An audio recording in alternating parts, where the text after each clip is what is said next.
الحمد للہ رب العالمین والصلاة والسلام علی رسولہ الامین وعلی آلہ واصحابہ اجمعین اما بعد فاعوذ باللہ من الشیطان الرجیم بسم اللہ الرحمن الرحیم۔ محترم و معزز ماؤں اور بہنوں، السلام علیکم ورحمۃ اللہ وبرکاتہ۔ الحمدللہ، اللہ رب العالمین کا بے انتہا شکر و احسان ہے کہ ہم اسلامک کیلنڈر کے ایک نئے مہینے کا آغاز کر چکے ہیں جو کہ 1448 یعنی کہ 1448 کا سال ہے۔ الحمدللہ آج 6 تاریخ ہے محرم المبارک مہینے کی۔ عزیز سامعین کرام، جب بھی نئے سال کا آغاز ہوتا ہے تو کچھ نئے جوش، نئے ولولے، نئے امنگیں، نئے جذبات کے ساتھ نئے سال کا آغاز ہوتا ہے۔ ہم یہ سوچ کر نئے سال کا آغاز کرتے ہیں کہ یہ سال ہم کچھ ایسا کریں گے، ہمارے اندر کوئی ایسی تبدیلی آئے، کوئی ایسی نئی چیزیں میں سیکھوں جو پچھلے سال میں نے نہیں سیکھی تھی یا پچھلے سال میرے اندر موجود نہیں تھی۔ اس مرتبہ میں زیادہ اللہ رب العالمین کا قرب حاصل کرنے کی کوشش کروں، اس سال میں اور زیادہ سنتوں کو فالو کرنے کی کوشش کروں۔ گویا کہ ہر چیز میں اب اپنے آپ کی دینداری کو ہم کوشش کرتے ہیں کہ ہر نئے سال میں کچھ زیادہ اور اللہ رب العالمین سے اور قریب ہونے کی حد الامکان کوشش کریں۔ عزیز سامعین کرام، ہر سال جب رمضان المبارک محرم الحرام کا مہینہ نازل ہوتا ہے تو اس وقت ہم خصوصی طور پر ایک شخصیت کو یاد کرتے ہیں، اور وہ شخصیت ہے سیدہ کے لال نبی کریم صلی اللہ علیہ وسلم کے نواسے حضرت امام حسین رضی اللہ عنہ۔ شہادت امام حسین کے متعلق اگر ہم بات کریں تو شہادت امام حسین صرف ایک کوئی واقعہ نہیں ہے کہ وہ ایک دن پیش آیا اور اس کے بعد اس سے وہاں پر سٹوری ختم نہیں ہو جاتی، بلکہ جب آپ شہادت امام حسین کا مطالعہ کرتے ہیں تو یہ دیکھتے ہیں کہ کئی سالوں سے چلے آ رہی بغض، عداوت، نفرت کی آگ جو آگے بڑھتی چلی گئی، اس کا اختتام ہوا کہ آگے بھی اور کئی ساری چیزیں ہوئی، لیکن اس کا ایک انجام جو ہوتا ہے وہ خود امام حسین رضی اللہ عنہ کی شہادت ہے۔ تو آئیے آج کے اس مقررہ وقت میں ہم دیکھنے کی کوشش کریں کہ آخر شہادت امام حسین کا وہ کیا واقعہ تھا، وہ کون سا واقعہ تھا جو پیش آیا، اور اس کے بعد اس سے کیا پیغامات ہیں جو ہمیں لینے چاہیے۔ آئیے آج ہم ہمارے اس مقررہ وقت میں سمجھنے کی کوشش کرتے ہیں۔ سب سے پہلے ہم یہ سمجھنے کی کوشش کریں گے کہ آخر وہ کون سے ایونٹس تھے، وہ کیا چیزیں ہوئی جس کی وجہ سے اس کا انجام وہ شہادت امام حسین سے ہوتا ہے۔ اب اس کو سمجھنے کے لیے 2-3 نام ہیں جو میں آپ کے سامنے پیش کروں گی۔ میں چاہتی ہوں کہ آپ پہلے اس کو سمجھیں کہ وہ کیا ہیں، تاکہ آپ کو آگے جب بھی ان کے نام لیے جائیں گے تو سمجھنے میں آسانی ہوگی کہ یہ لوگ کہاں سے تعلق رکھنے والے ہیں۔ نبی کریم صلی اللہ علیہ وسلم کی جو دادا تھے عبد المطلب، ان کے والد کا نام تھا ہاشم۔ تو گویا کہ ان کی نسل سے آنے والے تمام لوگوں کو بنو ہاشم کہا جاتا ہے، جس میں ہاشم آتے ہیں، عبد المطلب آتے ہیں، اس کے بعد نبی کریم صلی اللہ علیہ وسلم آتے ہیں، علی رضی اللہ عنہ آتے ہیں، اور اس کے بعد حسن حسین رضی اللہ عنہ آتے ہیں۔ تو جب بھی ان کا نام لیا جائے گا گویا کہ یہ سمجھ لیجیے کہ یہ بنو ہاشم سے تعلق رکھنے والے لوگ ہیں۔ دوسرا یہ جو عبد المطلب کے والد تھے ہاشم، ان کے ایک جڑواں بھائی تھے جن کا نام تھا امیہ۔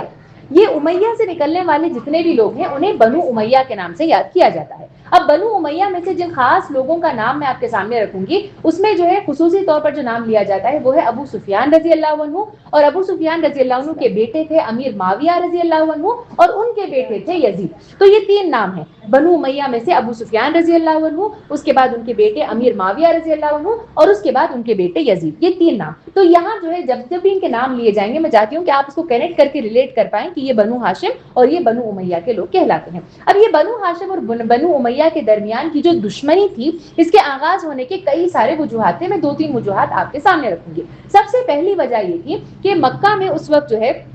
حج کے لیے جب لوگ آیا کرتے تھے تو ایک روایت تھی کہ کسی ایک قبیلے کو یہ ذمہ داری دی جاتی کہ وہ حج والوں کے لیے ان کی ذمہ داری یا پھر ان کے رہنے سہنے کا انتظام کریں، اور جو بھی ان کا انتظام کرتے ان کی عزت اور ان کی اہمیت وہ بڑھ جاتی تھی۔ اور یہ ذمہ داری کس کو دی جاتی ہے؟ عبد المطلب کو دی جاتی ہے، جو بنو ہاشم سے تعلق رکھنے والے ہوتے ہیں، جس کی وجہ سے ان کی عزت، ان کا احترام وہ اور زیادہ بڑھ جاتا ہے۔ پھر اس کے بعد دوسری چیز یہ ہوتی ہے کہ اللہ رب العالمین نبی کریم صلی اللہ علیہ وسلم کو نبی بناتے ہیں، اور وہ بھی کس قبیلے سے تعلق رکھنے والے ہوتے ہیں؟ بنو ہاشم سے تعلق رکھنے والے ہوتے ہیں، جس کی وجہ سے ان کی عزت بڑھ جاتی ہے، اور یہ جو بنو امیہ کے لوگ ہیں وہ بنو ہاشم سے جلنا شروع ہو جاتا ہے۔ پھر اس کے بعد ایک اور چیز یہ ہوتی ہے کہ خدیجہ الکبریٰ رضی اللہ عنہا ایک بہت بڑی بزنس وومن تھی، بہت زیادہ مالدار خاتون تھی۔ کئی سارے جو بڑے بڑے قبیلے تھے وہ لوگ چاہتے تھے کہ ان کے گھر کے مرد وہ خدیجہ رضی اللہ عنہا وہ ان کی رشتے کو قبول کریں، لیکن خدیجہ رضی اللہ عنہا کس کو چوز کرتی ہے؟ نبی کریم صلی اللہ علیہ وسلم کو چنتی ہے، جس کی وجہ سے پھر سے بنو ہاشم کی جو اہمیت اور امپورٹنس وہ بڑھ جاتی ہے۔ تو ایسی کئی ساری اور چیزیں ہوتی ہیں کہ جس کی بنا پر بنو ہاشم کی جو اہمیت ہے وہ بنو امیہ سے بہت زیادہ ہونے لگتی ہے، لوگ ان کی بہت زیادہ عزت کرنے لگتے ہیں، بہت زیادہ احترام کرنے لگ جاتے ہیں۔ اور عرب میں ہم جانتے ہیں کہ قبیلے کا رواج بہت زیادہ تھا، قبیلے کے حساب سے لوگوں کی عزت ان کی برتری ہونا, ان کو بڑا سمجھنا, ان کو بہتر سمجھنا, یہ چیز جو ہے عربوں کے اندر بہت زیادہ ہوا کرتی تھی. تو اب ان چیزوں کی وجہ سے یہ ہوتا ہے کہ بنو ہاشم اور بنو امیہ کے درمیان جو نفرت ہے وہ نفرت جو ہے وہ پنپنے لگ جاتی ہے. اب یہ نفرت جیسے جیسے آگے بڑھتی ہے تو یہ کئی ساری غلط فہمیاں بھی اس میں پیدا ہونا شروع ہو جاتی ہیں. اب اس میں سے میں آپ کے سامنے 2-3 مثالیں بتاؤں. جیسے کہ سب سے پہلے ہم جانتے ہیں کہ نبی کریم صلی اللہ علیہ وسلم کے جانے کے بعد حضرت ابو بکر رضی اللہ عنہ کو جو ہے خلیفہ بنایا جاتا ہے. اس کے بعد پھر دوسرے خلیفہ کون ہوتے ہیں؟ عمر رضی اللہ عنہ. عمر رضی اللہ عنہ جو ہے وہ اپنے زمانے میں امیر معاویہ رضی اللہ عنہ, امیر معاویہ رضی اللہ عنہ کون ہے؟ ابو سفیان رضی اللہ عنہ کے بیٹے ہیں. تو امیر معاویہ رضی اللہ عنہ کو جو ہے گورنر کی سیٹ دی جاتی ہے تاکہ جو ہے وہ ہینڈل کر سکیں. اس کے بعد یہ ہوتا ہے کہ جب عثمان رضی اللہ عنہ کا بھی وقت آتا ہے تو اس وقت بھی حضرت امیر معاویہ رضی اللہ عنہ کو جو ہے کیا بنایا جاتا ہے؟ گورنر بنایا جاتا ہے. کس جگہ کا گورنر بنایا جاتا ہے؟ کوفہ نامی ایک جگہ جو عراق میں کی جگہ ہے, اس جگہ کا جو ہے حضرت امیر معاویہ رضی اللہ عنہ کو گورنر بنایا جاتا ہے. اور کئی سالوں تک گویا کہ امیر معاویہ رضی اللہ عنہ جو ہے وہ وہاں کے گورنر رہتے ہیں. اب یہ ہوتا ہے کہ ان کا بھی وہاں پہ ہولڈ اچھا خاصا ہو جاتا ہے امیر معاویہ رضی اللہ عنہ کا, لوگ ان کو ماننے لگ جاتے ہیں وہاں پر کوفہ میں, اور جو ہے کئی سارے لوگوں کے درمیان ان کی پہچان بھی ہو جاتی ہے. اب یہ ہوتا ہے کہ عثمان رضی اللہ عنہ کے زمانے میں ایک بہت بڑا فتنہ رونما ہوتا ہے, اور اس فتنے کے رونما ہونے کے چلتے عثمان رضی اللہ عنہ کو جو ہے شہادت کا جام پلایا جاتا ہے. ہم اس کی ڈیٹیلز میں نہیں جائیں گے, انشاءاللہ پھر کبھی ہم اس کو دیکھیں گے. تو عثمان رضی اللہ عنہ کا جو ہے ان کو شہادت کا جام پلایا جاتا ہے. یہ مسلمانوں کے درمیان ہی جو ہے ایک فتنہ رونما ہو جاتا ہے جس کی وجہ سے عثمان رضی اللہ عنہ کو جو ہے ختم کر دیا جاتا ہے. اس کے بعد یہ ہوتا ہے کہ جب عثمان رضی اللہ عنہ کو ختم کر دیا جاتا ہے تو اگلے خلیفہ کون بنتے ہیں؟ ہمارے علی رضی اللہ عنہ کو جو ہے وہ اگلا خلیفہ بنایا جاتا ہے. جب علی رضی اللہ عنہ اگلے خلیفہ بنتے ہیں, علی رضی اللہ عنہ کس قبیلے سے تعلق رکھنے والے ہیں؟ بنو ہاشم سے تعلق رکھنے والے ہیں. تو پھر سے آپ دیکھیں کہ بنو ہاشم کی اہمیت جو ہے یہاں پر بڑھ جاتی ہے, اور وہ چیز بنو امیہ کو پسند نہیں آتی. تو امیر معاویہ رضی اللہ عنہ جو ہوتے ہیں, جو اس وقت کوفہ کے گورنر ہوئے رہتے ہیں, وہ آ کر علی رضی اللہ عنہ کے ہاتھ پر بیعت نہیں لیتے, بلکہ جو ہے وہ وہاں سے اپنے چند لوگوں کے ساتھ کوفہ کو چلے جاتے ہیں. باقی جتنے بھی لوگ ہوتے ہیں وہ آتے ہیں, علی رضی اللہ عنہ کے ہاتھ پر بیعت لیتے ہیں, اور جو ہے علی رضی اللہ عنہ کو اپنا خلیفہ جو ہے وہ مقرر کر لیا جاتا ہے. اب جو ہے جب امیر معاویہ رضی اللہ عنہ کوفہ کو چلے جاتے ہیں تو وہاں پر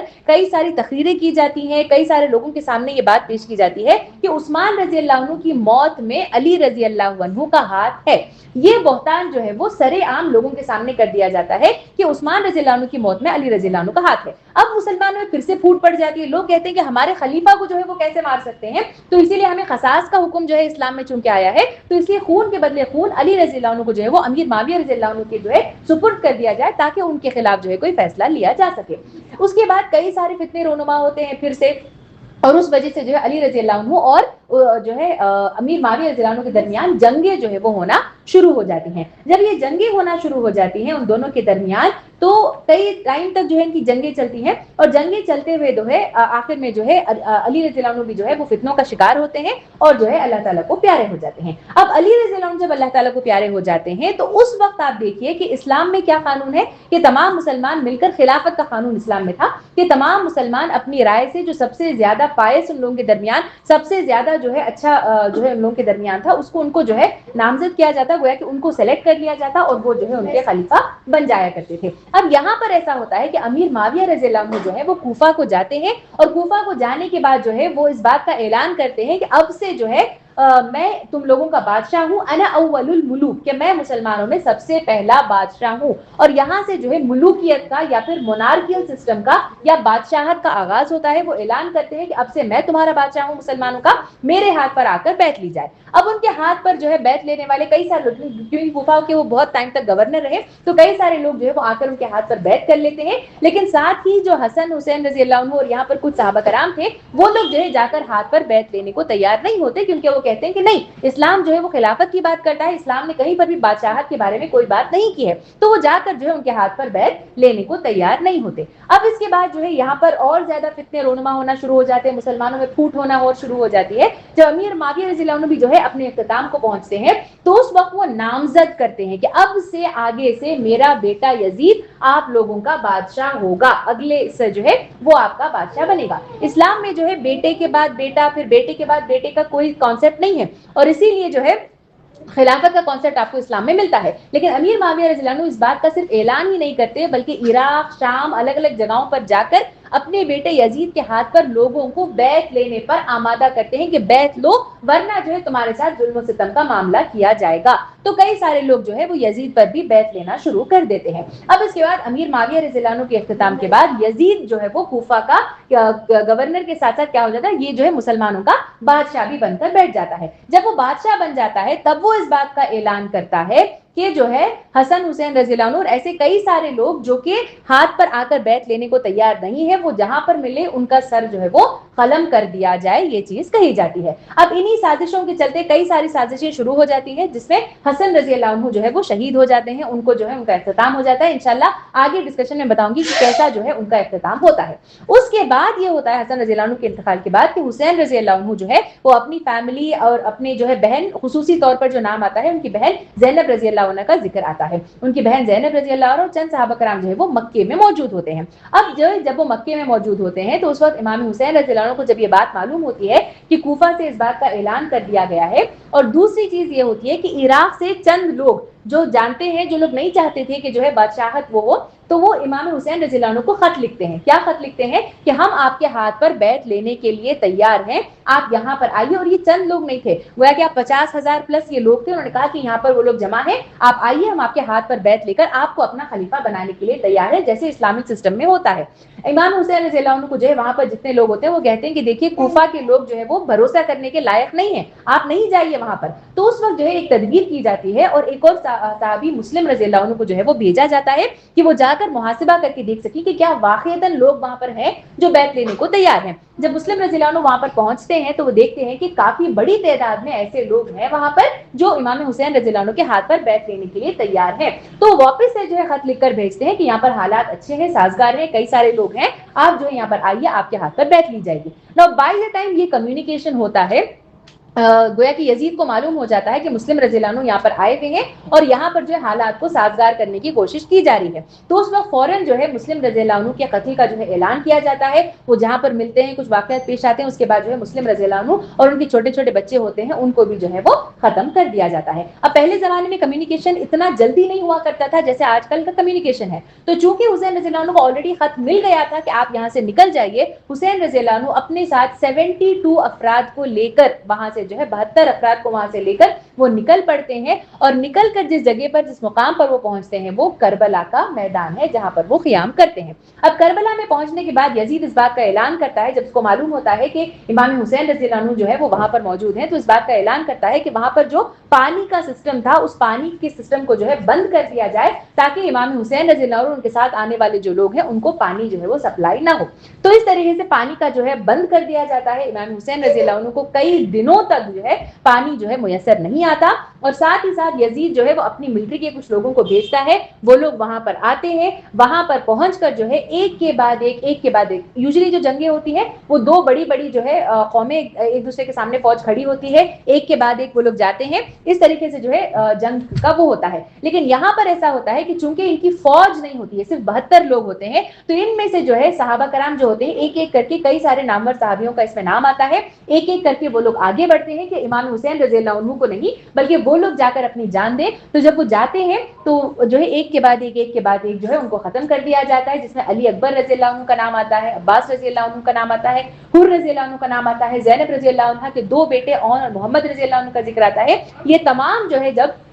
ختم ہو جاتے ہیں تو آخر میں کیونکہ امام حسین رضی اللہ عنہ ایک مرد باقی بچتے ہیں تو پھر وہ آگے جاتے ہیں اور ان کا جو ہے اختتام کیا جاتا ہے. اور اس طریقے سے انا للہ و انا الیہ راجعون یوم عاشورہ کے دن جو ہے وہ امام حسین رضی اللہ عنہ کا جو ہے شہادت کا واقعہ پیش آتا ہے. یہ سارا واقعہ گویا کہ ہمیں یہ چیز بتاتا ہے کہ ایک پھوٹ جو کہ بنو امیہ اور بنو ہاشم کے درمیان کی جو نفرت کا آغاز جو ہوا تھا اس کا انجام جو ہے وہ آگے جا کر کیا ہوتا ہے, امام حسین رضی اللہ عنہ کی شہادت سے ہوتا ہے. اب ایز اے مسلم ہماری یہ ذمہ داری ہے کہ ہم صرف یہ واقعہ سن لیں, اور آپ دیکھیں گے دنیا میں جو ہے کیا ہوتا ہے, واقعہ صرف اتنا معلوم ہے کہ امام حسین رضی اللہ عنہ کی شہادت کی گئی تو لوگ اپنے آپ کو مارتے ہیں, پیٹتے ہیں, مرثا پڑھتے ہیں, اور جو اپنے آپ کو تکلیف پہنچانے کی کوشش کرتے ہیں. انہیں تکلیف پہنچی تو ہم بھی اپنے آپ کو تکلیف پہنچائیں گے. تکلیف یقیناً انہیں پہنچائے گی, اس بات سے کوئی ڈینائی نہیں کرتا, لیکن اپنے آپ کو تکلیف پہنچانے سے جو ہے کوئی فائدہ نہیں ہوگا. تو جو چیز ہمیں کرنی ہے وہ یہ کہ کہ یہ سمجھنا ہے کہ آخر کیا اثرات، وہ تمام حالات کے کیا اثرات امت مسلمہ پر ہوئے اور آج تک کیسے ان حالات کا اثر ہم دنیا میں مسلمانوں میں دیکھ رہے ہیں اور کیا پیغام ہم شہادت امام حسین سے لیتے ہیں، یہ دراصل ہمیں دیکھنے کی ضرورت ہے۔ آئیے ہم سب سے پہلے جو ہے اثرات دیکھنے کی کوشش کریں کہ کیسے مسلمان امت پر یہ سارے فتنے کے کیا کیا اثرات مسلمان امت پر ہوتے ہیں۔ 4 اہم اثرات میں آپ کے سامنے پیش کروں گی۔ سب سے پہلا، سب سے بڑا اثر جو مسلمان امت پر ہوتا ہے وہ یہ ہے کہ خلافت کا خاتمہ ہوتا ہے اور ملوکیت کا آغاز ہوتا ہے۔ اسلام میں آپ دیکھیے خلافت کو نبی کریم صلی اللہ علیہ وسلم کے بعد ابوبکر رضی اللہ عنہ کو خلافت کے ذریعے سے چن لیا گیا، اس کے بعد عمر رضی اللہ عنہ کو، اس کے بعد عثمان رضی اللہ عنہ کو، اس کے بعد علی رضی اللہ عنہ کو۔ لیکن اس کے بعد آپ دیکھیے کہ جب سے جو ہے امیر معاویہ رضی اللہ عنہ، گویا کہ بنو امیہ جب آ جاتی ہے تب سے جو ہے خلافت کا سسٹم ختم ہو جاتا ہے اور ملوکیت کا گویا کہ آغاز ہو جاتا ہے۔ اسلام میں کہیں پر بھی اس بات کی اجازت نہیں دی گئی ہے کہ کوئی بھی شخص جو ہے اپنے آپ کو خود نامزد کرے اور جا کر تمام لوگوں کے سامنے اپنا پرچار کرے، اپنا اعلان کرے، اپنی کیمپین کرے، اس کا اسلام میں کوئی تصور نہیں ہے۔ لیکن وہ تصور ہم یہاں پر دیکھتے ہیں کہ امیر معاویہ رضی اللہ عنہ کے آنے کے بعد، جو کہ ابو سفیان کے بیٹے تھے اور بنو امیہ سے تعلق رکھنے والے تھے، وہ خود لڑ کر جو ہے خلافت حاصل کرتے ہیں۔ لوگوں نے ان کو خود خلیفہ نہیں بنایا ہوتا اور اگر کوئی ان کے ہاتھ پر بیعت نہ لیتا تو ان کو یا تو منصب سے ہٹا دیا جاتا یا پھر ان کے ساتھ جو ہے اعلان جنگ کا جو ہے یا پھر خون ریزی کی بات کی جاتی۔ خود جو ہے ابن کثیر میں امیر معاویہ رضی اللہ عنہ کے الفاظ کو اس طریقے سے کوٹ کیا گیا ہے کہ بخدا میں تمہاری حکومت کے زمام کار اپنے ہاتھ میں لیتے ہوئے اس بات سے ناواقف نہ تھا کہ تم میرے برسر اقتدار آنے سے خوش نہیں ہو اور اسے پسند نہیں کرتے۔ اس معاملے میں جو کچھ تمہارے دلوں میں ہے میں اسے خوب جانتا ہوں، مگر میں نے اپنی اس تلوار کے زور سے تم کو مغلوب کر لیا ہے۔ یہ خود جو ہے ابن کثیر میں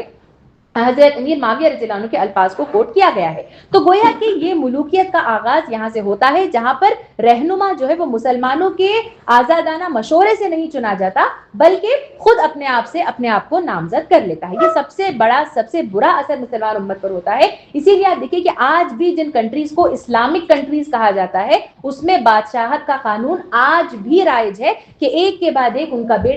بیٹا جو ہے وہ آگے چل کر اس جو ہے گدی پر بیٹھتے ہیں۔ دوسرا سب سے بڑا اور برا اثر جو مسلمانوں کے درمیان ہوتا ہے وہ ہے رہنما اور رعیت کے درمیان فرق پیدا ہو جاتا ہے، یعنی جو لیڈر اور لوگوں کے درمیان۔ آپ نبی کریم صلی اللہ علیہ وسلم اور خلفائے راشدین کی سیرت کو پڑھیں گے تو دیکھیں گے کہ کیسے ان دونوں کے درمیان جس ٹینٹ میں وہ رہتے، جو لیڈر رہتا اسی ٹینٹ میں جو ہے عام لوگ بھی رہا کرتے تھے۔ ان کے لیے کوئی شاہی محل یا شاہی کچھ نہیں بنایا جاتا، لیکن جب سے بنو امیہ آ جاتی ہے تو ان کے لیڈرز بڑے بڑے محلات میں رہتے ہیں جن محلات کے آگے سولجرز ہوتے ہیں تاکہ وہ ان کی حفاظت کر سکیں۔ نبی کریم صلی اللہ علیہ وسلم کے زمانے میں آپ ایسی کوئی چیز نہیں دیکھتے کہ لوگ کھڑے ہو کر نبی کریم صلی اللہ علیہ وسلم کی جو ہے حفاظت کر رہے ہیں، اور رات بھر جیسے ہمیں کوئی حالات دیکھنے کو نہیں ملتے۔ جو لیڈر ہوا کرتا تھا یا پھر جو خلیفہ ہوا کرتے تھے وہ راتوں کو جو ہے گشت لگایا کرتے تھے یہ دیکھنے کے لیے کہ آخر میری جو عوام ہے وہ صحیح طریقے سے ہے، کہیں کوئی کمی تو واقع نہیں ہو رہی، کہیں کوئی تکلیف تو انہیں نہیں ہو رہی، یہ دیکھنے کے لیے ہوتے۔ لیکن ملوکیت کے آنے کے بعد، بنو امیہ کے آنے کے بعد لیڈرز کو ملنا آسان نہیں تھا۔ جیسے نبی کریم صلی اللہ علیہ وسلم اور خلیفہ وغیرہ جو ہے بازاروں میں نکل جایا کرتے تھے،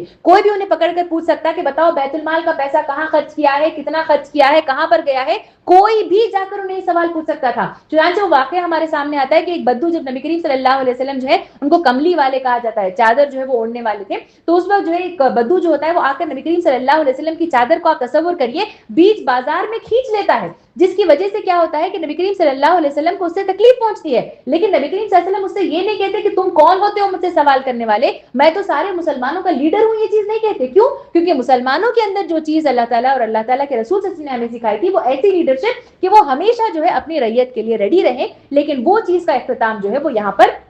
اس ملوکیت اور بنو امیہ کے آنے کے بعد ہو جاتا ہے۔ پھر ایک اور چیز جو ہم دیکھتے ہیں رہنما اور رعیت کے درمیان وہ یہ کہ جو رہنما ہوتا، جو لیڈر ہوتا، وہ شورا کے ذریعے سے جو ہے لوگوں کی رائے لے کر حکومتیں چلایا کرتے تھے۔ اللہ تعالیٰ سورہ آل عمران کی آیت نمبر 159 میں ارشاد فرماتے ہیں وَشَاوِرْهُمْ فِي الْأَمْرِ، اور دین کے کام میں ان کو بھی شریک مشورہ رکھو کہا گیا کہ آپ جو ہے اپنی رعیت سے مشورہ لیں گے اور اس کے بعد جو ہے آپ کریں گے۔ نبی کریم صلی اللہ علیہ وسلم کے زمانے میں آپ دیکھیے کہ جب جنگ خندق ہوتی ہے جسے بیٹل آف ٹرینچ کہا جاتا ہے، اس میں نبی کریم صلی اللہ علیہ وسلم کا مشورہ دینے والے کون ہوتے ہیں؟ سلمان فارسی رضی اللہ عنہ جو ہے اس بات کا مشورہ دیتے ہیں کہ اس طریقے سے خندق جو ہے وہ بنائی جائے۔ نبی کریم صلی اللہ علیہ وسلم ان کے مشورے کو قبول کرتے ہیں، لیکن جب بادشاہت آ جاتی ہے تو اس کے بعد جو بادشاہ نے کہہ دیا وہ فائنل ڈیسیژن، آپ اس کے اوپر سوال نہیں اٹھا سکتے۔ تو یہ دوسرا سب سے بڑا اثر جو ہوتا ہے مسلمان امت پر وہ یہ کہ رہنما اور رعیت میت کے درمیان فرق پیدا ہو جاتا ہے. اسی لیے آج بھی آپ وہ چیز دیکھیں گے مسلمان کنٹریز میں کہ کوئی بھی جا کر مسلم رہنما سے کوئی سوال نہیں پوچھ سکتا ہے, کچھ نہیں کر سکتا ہے, عام انسان جا کر ان لوگوں سے ملاقات نہیں کر سکتا,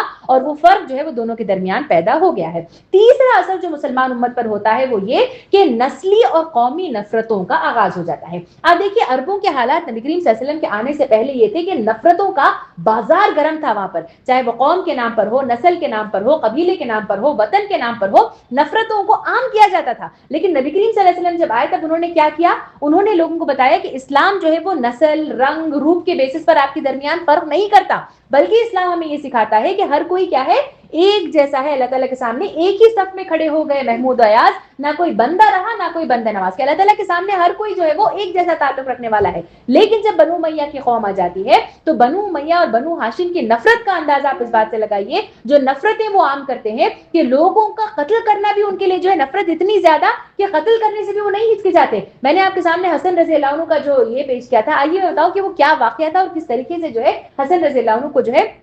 شہادت کا جام پلایا جاتا ہے. حسن رضی اللہ عنہ کی موت کا جو ہے گویا کہ ایک بہترین پلان بنایا جاتا ہے. خود آپ کی جو بیوی ہوتی ہے اس بیوی کو جو ہے اپنے اس میں لے کر جو ہے اس بیوی کے ذریعے سے حسن رضی اللہ عنہ کو زہر دیا جاتا ہے. حسن رضی اللہ عنہ جو ہے وہ رات کے وقت اٹھ کر ان کو پانی پینے کی عادت تھی. کئی سارے لوگوں کو ہوتی ہے رات کو جو ہے اپنے پاس ایک بوٹل رکھتے ہیں کہ رات کو اٹھ کر جو ہے وہ پانی پی لے. حسن رضی اللہ عنہ بھی جو ہے ٹھیک اسی طریقے سے رات کو جب سو جاتے ہیں ان کی اہلیہ جو ہوتی ہے, بیوی جو ہوتی ہے, وہ لے آ کر پانی کا مشکیزہ ان کے بازو رکھتی ہے اور اس پانی کے مشکیزے میں جو ہے وہ زہر ملا دیتی ہے. حسن رضی اللہ عنہ جو ہے وہ رات کو آرام کر رہے ہوتے ہیں. رات کے تیسرے پہر جب وہ اٹھتے ہیں تو چند قطرے جیسے ہی وہ منہ میں لیتے ہیں پانی کے, ہائے ہائے کی آوازیں جو ہے وہ کرنا شروع کرتے ہیں, کیونکہ وہ زہر بہت زیادہ زہریلا ہوتا ہے اور جلدی جو ہے وہ باڈی پر اثر ہونا شروع کر دیتا ہے. جیسے ہی آواز سنتے ہیں تو سارے لوگ بھاگ کر جب حسن رضی اللہ عنہ کے پاس آتے ہیں تو کیا دیکھتے ہیں کہ آپ کا رنگ جو ہے وہ سبز ہونے لگ گیا ہے اور آہستہ آہستہ جو ہے آپ کو خیا آنا شروع ہو جاتی ہے, خون کی الٹیاں آنا شروع ہو جاتی ہیں اور زہر کے اثر سے ان کو نہیں بچا پاتے, اور اس کے بعد جو ہے انا للہ و انا الیہ راجعون, وہ اللہ تعالیٰ کو پیارے ہو جاتے ہیں. تو آپ تصور کریے کہ مسلمانوں کے درمیان وہ کیا نفرت کی آگ انہوں نے بوئی ہوگی کہ انسان جو ہے ایک مسلمان ہونے کے ناطے دوسرے مسلمان کا خون لینے پر آمادہ ہو جائے, اتنی نفرت جو ہے لوگوں کے درمیان عام کر دی گئی تھی. پھر ان نفرتوں کا اندازہ آپ اس بات سے لگائیے کہ بنو امیہ کی قوم جب آئی تو اس نے لوگوں کے درمیان یہ بات بتائی کہ جو عرب ہوتے ہیں وہ بہتر ہوتے ہیں اور جو عجم ہوتے ہیں وہ انفیریئر ہوتے ہیں, وہ اچھے نہیں ہوتے. جو آج بھی آپ عرب قوم میں دیکھیں گے کہ عربی اور اجمی کے درمیان آج بھی وہ فرق ہے. اگر کوئی انڈین ہو, کوئی پاکستانی ہو, کوئی کسی بھی دیسی کنٹری سے تعلق رکھنے والا ہو, بنگلہ دیشی ہو, شری لنکن ہو, جب وہ کسی عربی کے سامنے جاتے ہیں تو جس طریقے سے وہ حقارت کی نظر سے دیکھتے ہیں, آپ کو خود سمجھ میں آ جاتا ہے ان کی نظروں سے کہ وہ نفرت آج تک ان لوگوں کے درمیان موجود ہے. اور اس نفرت کا نتیجہ آپ دیکھیے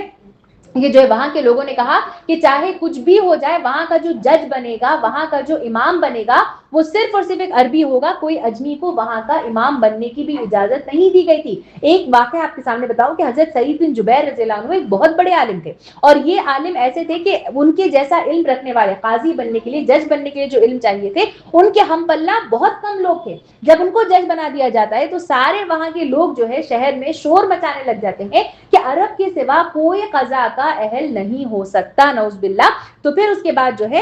یہ ہوتا ہے کہ ابو موسیٰ اشعری رضی اللہ عنہ کے بیٹے جو کہ ایک عرب ہوتے ہیں ان کو ہٹا دیا جاتا ہے حضرت سعید رضی اللہ عنہ کو, اور ان کو جو ہے وہاں پر قاضی بنا دیا جاتا ہے. پھر اس کے بعد نفرتوں کی حد آپ یہ دیکھیے کہ جنازے کی نماز, آپ تصور کریے جنازے کی نماز وہ آخری نماز ہے, وہ آخری الوداع ہے جو ہم کسی مردہ شخص کے لیے کرتے ہیں. تو وہ الوداعی نماز کے وقت بھی جب سارے لوگ نماز کے لیے کھڑے ہوتے تو جب تک ان لوگ کے درمیان کوئی عرب موجود ہوتا, کسی اجمی کو اجازت نہیں دی گئی تھی کہ وہ نماز پڑھائے, عرب ہی نماز پڑھا سکتا تھا. اگر کوئی عرب ان لوگوں کے درمیان موجود نہ ہو تب کہیں جا کر کوئی اجمی وہاں پر جا کر نماز پڑھا سکتا تھا. اتنی نفرت ان لوگوں کے درمیان پیش آ گئی تھی. پھر اس کے بعد جو ہے یہاں تک ان کی نفرتیں آگے بڑھ گئیں کہ جو جامع مسجد ان لوگوں کی تھی وہاں پر 2 ممبر بنائے گئے, 2 الگ الگ قبیلوں کے 2 الگ الگ خطبے ہوتے, 2 الگ الگ ان کی نمازیں ہوتی, 2 الگ الگ ان کے امام ہوتے, 2 الگ الگ جماعتیں ہوتی ان کی. یہاں کے قبیلے کے لوگ اس جگہ آ کر نماز پڑھنا جو ہے اپنے لیے اچھا نہیں سمجھتے, اور یہاں کے لوگ یہاں پر جا کر جو ہے نماز پڑھنا اچھا نہیں سمجھتے.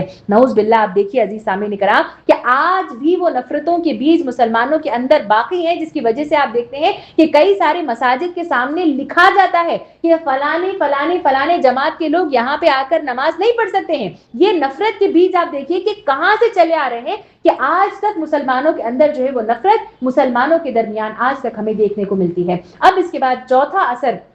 جو مسلمان امت پر ہوتا ہے وہ یہ کہ اسلامی قانون کی جو برتری ہے اس کا خاتمہ ہو جاتا ہے. اسلامی قانون کیا ہے؟ شریعت ہم اس کو کہتے ہیں. شریعت کی چیزیں ایسی ہیں کہ ان کے خلاف یا ان کے اوپر سوال اٹھانے کی مسلمان کو اجازت نہیں دی گئی ہے. شریعت میں جو چیز ہے وہ چیز ہے. جیسے مثال کے طور پر جو ہے وراثت کا جو قانون ہے یہ ایک ایسا قانون ہے جو اللہ رب العالمین نے طے کر دیا ہے. اس پر ہم جا کر نہیں کہہ سکتے کہ ایسے عورتوں کو کیوں دیا گیا ہے, عورت کے پاس آلریڈی اتنا زیادہ ہے, فلاں کے پاس ہے, وہ مرد کے پاس آلریڈی اتنا زیادہ ہے, اس کے بدلے ہم اس کو زیادہ دے دیں گے. نہیں, وراثت کا قانون بن گیا ہے, اس کو فالو کرنا یہ ضروری ہے. لیکن یہاں پر ہم دیکھتے ہیں کہ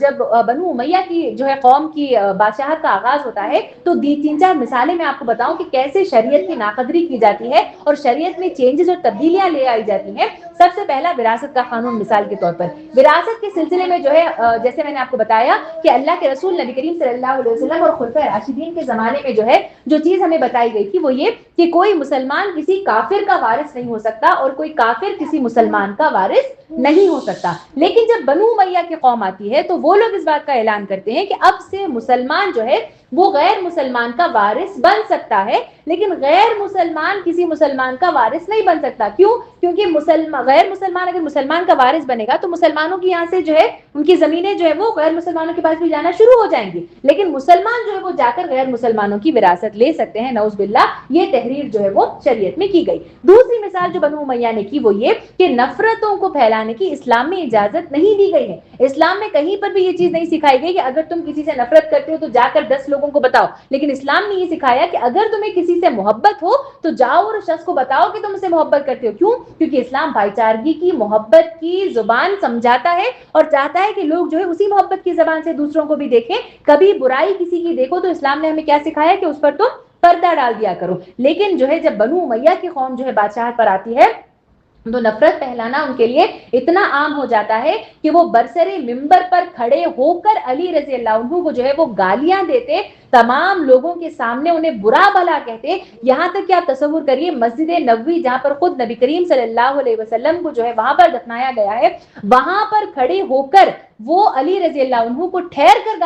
گالیاں دیا کرتے تھے اور نفرتوں کی آگ کو جو ہے وہ پھیلایا کرتے تھے. یہ اگین شریعت میں جو ہے انہوں نے تبدیلی کی. تیسری چیز جو ہم ایک اور مثال میں آپ کے سامنے رکھوں وہ یہ کہ لاش کی بے حرمتی کی اسلام میں کوئی اجازت نہیں دی گئی ہے. جتنی ایک زندہ انسان کی اہمیت ہے ایک مردہ انسان کی بھی اتنی ہی اہمیت ہے. اسی لیے پوسٹ مارٹم کو لے کر یا پھر جو ہے ان کے ساتھ چھیڑ چھاڑ کو لے کر جو ہے آج بھی مسلمانوں کے اندر جو ہے وہ تفریق پائی جاتی ہے کہ جو ہے لاش کے ساتھ بھی جو ہے اس کی کوئی بے حرمتی یا اس کے ساتھ کوئی برائی نہیں کی جائے گی. لیکن ہم دیکھتے ہیں کہ انتقام کی آگ میں بنو امیہ اتنا زیادہ آگے بڑھ جاتی ہے کہ امام حسین رضی اللہ عنہ کا جب انتقال ہو جاتا ہے, ان کی شہادت ہو جاتی ہے, تو ان کے سر کو گویا کہ قلم کر دیا جاتا ہے اور کربلا سے لے کر آپ تصور کریے دمشق تک وہ لے کر جاتے ہیں اور یزید وہاں پر جو ہے ان کے سر سے چھیڑ چھاڑ کرتا ہے لکڑی سے. تو یہ وہ لاش کی بے حرمتی ہے جس کی اسلامی شریعت میں کوئی اجازت نہیں دی گئی ہے. لیکن یہاں پر بھی ہم دیکھتے ہیں کہ شریعت میں جو ہے رد و بدل اور تبدیلی انہوں نے جو ہے اس میں کر دی.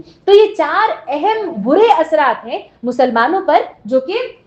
بنو امیہ کے آنے کے بعد ہوتے ہیں. اب ان چاروں اثرات کو سمجھنے کے بعد آئیے ہم دیکھنے کی کوشش کریں کہ یہ ساری چیزیں تو اپنی جگہ یقیناً ہوئی ہیں, لیکن اس سے مجھے اور آپ کو کیا پیغام لینا چاہیے, کیا میسج لینا چاہیے اس پورے واقعے سے. آئیے میں آپ کے سامنے چند پیغامات رکھنے کی کوشش کرتی ہوں. سب سے پہلا پیغام جو ہمیں امام حسین رضی اللہ عنہ کی شہادت سے ملتا ہے وہ یہ کہ حسین رضی اللہ عنہ نے ہمیں یہ بتلایا کہ حقیقی آزادی کا مطلب کیا ہے. حقیقی آزادی اسلام کے مطابق یہ ہے کہ انسان کی سوچ, انسان کی فکر میں جو ہے آزادی ہو. یہ دراصل اصل آزادی کہ انسان دین کے بارے میں سوچے, چوز کرے اسلام کو, یہ آزادی ہے اسلام کے متعلق. سوچ کے, فکر کر کے اس چیز کو چوز کر سکے, یہ اسلامی آزادی ہے. آپ دیکھیے جتنے بھی فرعون دنیا میں آئے ہیں انہوں نے ہمیشہ یہی سوچ اور فکر کی آزادی کو چھیننے کی کوشش کی. مثال کے طور پر نمرود, جس کو جو ہے سورج دیوتا کا اوتار جو ہے مانا جاتا تھا, اس نے کیا کہا کہ میں تمہارا خدا ہوں, میں جو کہوں گا تم وہ کرو گے, اپنے سے نہیں سوچو گے کہ صحیح کیا ہے غلط کیا ہے. جیسے مثال کے طور پر ابراہیم علیہ السلام جو ہے وہ کیا کرتے ہیں,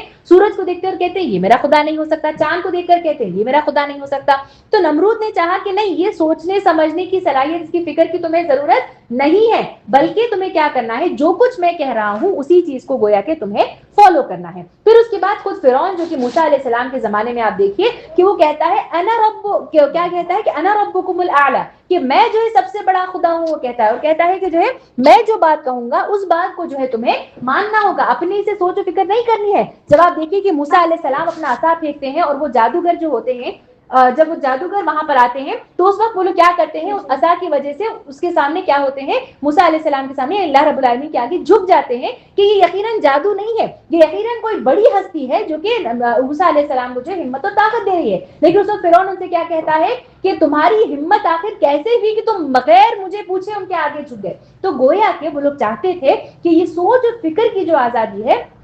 وہ سوچ و فکر کی آزادی کو چھین لیا جائے. حسین رضی اللہ عنہ نے ہمیں یہ بات بتائی کہ جو ہے انسان کی سوچ کو ہمیشہ آزاد ہونا چاہیے. جو امیر معاویہ رضی اللہ عنہ نے کہا کہ آئیے میرے ہاتھ پر بیعت کریے, تو اس وقت امام حسین رضی اللہ عنہ جو ہے انہوں نے اسی بات کا اقرار کیا کہ اسلام نے ہمیں اس بات کی آزادی دی ہے کہ ہم اپنی سوچ اور اپنی فکر سے کام لیں, اپنے ذہن سے سوچیں کہ یہ جو چیز ہو رہی ہے یہ صحیح نہیں ہے, یہ غلط ہے جو ہو رہا ہے, اس کے خلاف آواز اٹھائیں. اور امام حسین رضی اللہ عنہ آخر تک کربلا کے میدان میں لڑے, یہاں تک انہوں نے کہ شہادت کا جام تک پی لیا, لیکن انہوں نے دنیا کو بتایا کہ حقیقی آزادی کا تصور کیا ہے, کہ انسان اپنی سوچ اپنی فکر سے سوچے, اللہ رب العالمین کو اپنا خدا مانے اور سوچ سمجھ کر اسلام کو فالو کرے. یہ سب سے بڑا سب سے پہلا پیغام ہے جو ہمیں شہادت امام حسین سے ملتا ہے. دوسرا پیغام جو ہمیں شہادت امام حسین سے ملتا ہے وہ یہ ہے کہ ماں کی تربیت کا جو اثر ہے وہ لانگ ٹرم بچے کی زندگی پر ہوتا ہے. امام حسین رضی اللہ عنہ کی والدہ کون تھی؟ فاطمہ رضی اللہ عنہ. فاطمہ رضی اللہ عنہ نے جس طریقے کی تربیت اپنے اولاد کی تھی,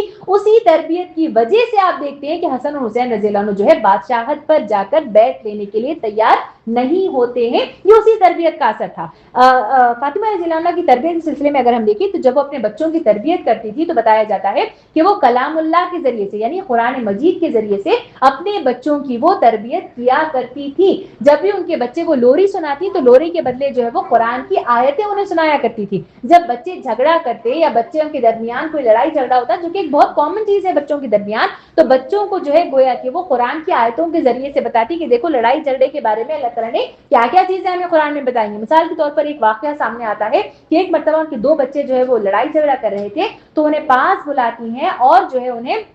لڑائی جھگڑے کی جو آیتیں ہیں, فتنہ و فساد کی جو آیتیں ہیں قرآن مجید میں, وہ انہیں سناتی ہیں. یہاں تک کہ جو وہ بچے کیونکہ اکثر جو ہے لڑتے ہیں اور اپنے اس میں جو ہے وہ رونے لگ جاتے ہیں, تو اس دکھ کو چھوڑ کر جو ہے وہ اللہ تعالیٰ کے خوف سے رونے لگ جاتے ہیں اور اپنی ماں سے وعدہ کرتے ہیں کہ جو ہے ہمارے سے آئندہ یہ غلطی نہیں ہوگی اور ہم جو ہے لڑائی جھگڑے سے پرہیز کرنے کی کوشش کریں گے. تو یہ ڈر اور یہ تربیت جو انہوں نے بٹھائی تھی اپنے بچوں کے اندر کہ اگر تم کسی سے رہنمائی لوگے تو صرف اور صرف قرآن مجید سے جو ہے رہنمائی لوگے, اس کی وجہ سے جو ہے ہم دیکھتے ہیں کہ امام حسن حسین رضی اللہ عنہ جو ہے وہ اپنی ماں کی تربیت کے بلبوتے پر جو ہے ناانصافی کے خلاف آواز اٹھانے کو تیار ہو گئے. ایک اور مثال جو ہمیں ملتی ہے وہ ہے زینب رضی اللہ عنہ جو کہ امام حسین رضی اللہ عنہ کی بہن تھی. جب وہ کربلا کے میدان میں آتے ہیں تو ان کے دو بیٹے ان کے ساتھ موجود ہوتے ہیں, اور محمد رضی اللہ عنہ. وہاں پر بھی آپ دیکھتے ہیں ماں کی تربیت کا اثر کہ ماں نے ان بچوں کے دل کے اندر اسلام کی اتنی زیادہ محبت ڈالی تھی کہ دونوں ایسے صحابہ تھی جن کی شادیاں نہیں ہوئی تھی. اس وقت ان کی ماں نے یہ نہیں سوچا کہ میرے بچوں کی شادیاں نہیں ہوئی ہیں تو پھر آگے بڑھاپے میں جا کر جو ہے میرا کون خیال رکھے گا,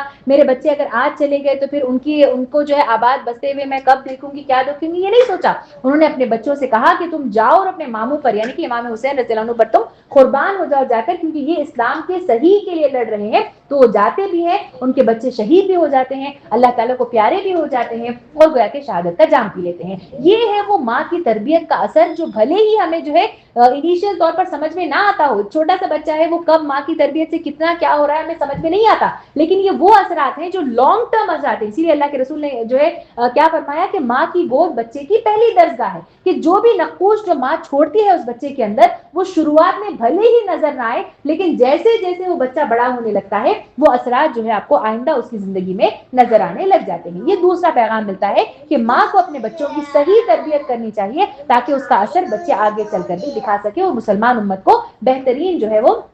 مجدد اسلام مل سکے. تیسرا پیغام جو ہمیں